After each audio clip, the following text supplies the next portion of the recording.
3D. Oh yeah. Boss Monya kuva paye pandakamutengera kaserura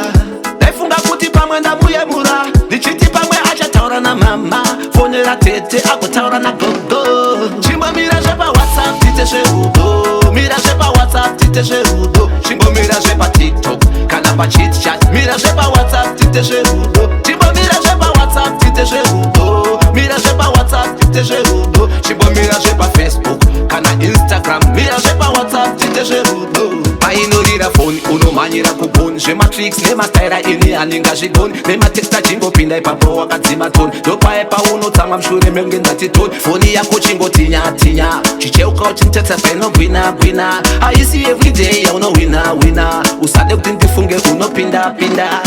chimbomira zvepa WhatsApp tite zverudo mira zvepa WhatsApp tite zverudo chimbomira zvepa TikTok kana pa chitchat mira zvepa WhatsApp tite zverudo chimbomira zvepa WhatsApp tite zverudo mira zvepa WhatsApp tite zverudo chimbomira zvepa Facebook kana Instagram mira zvepa WhatsApp tite zverudo tinofara murudo tinofira rudo nekuti hatingararame pasina rudo dzimwe nguva tinopenga kupengeswa nerudo imwe nguva tigopenga kana pasina rudo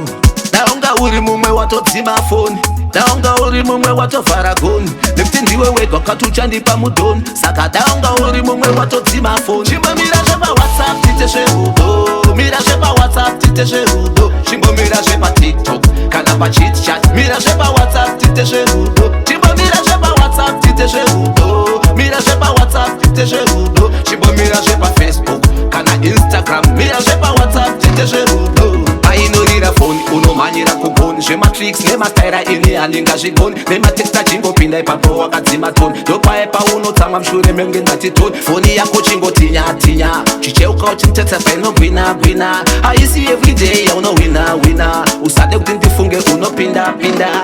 chimbomira zvepa WhatsApp tite zverudo mira zvepa WhatsApp tite zverudo chimbomira zvepa TikTok kana pa chitchat mira zvepa WhatsApp tite zverudo chimbomira zvepa WhatsApp tite zverudo mira zvepa WhatsApp tite zverudo chimbomira zvepa Facebook kana Instagram mira zvepa WhatsApp tite zverudo